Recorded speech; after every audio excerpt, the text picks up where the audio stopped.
In this lesson, we are going to cover through brief introduction to model evaluation and how we are going to evaluate our models in Spark. So what is model evaluation? Model evaluation is a way of identifying how well our model is predicting the classes after training. In our previous module, we trained 3 classification models on our training dataset. Now we would like to know how well they have performed. So this is where model evaluation comes in picture. It helps us decide whether my model performed as expected. That is, whether my model has predicted my classes correctly or not. So how do we evaluate that?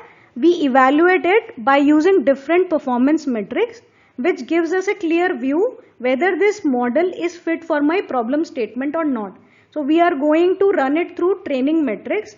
If our training metrics seems fine, then we are going to do another evaluation using the same model on a new data set. This is done to evaluate whether this model is going to predict the right outcome when a new data is provided which was not part of the training. So it can happen that in training your model is giving you good results, it is predicting the right classes, but when you provide a new data set to it, it is not doing so well in predicting those. If such scenario occurs, then we are going to retrain our model. And if it gives the same statistics or similar statistics on your test model as well, then that means that this model can be a good model to predict our outcome.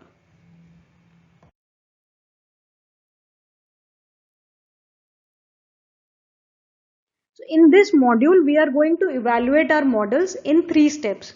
The first step is to understand the available multi-class metrics and to manually calculate them to understand how each matrix is calculated and what it is trying to tell us. The second part will be to do those similar calculations in a Spark code on all 3 of our trained models. And last, we are going to do scoring for our test data, where we are going to use one of our models which we have trained and we will score it on a new test data set.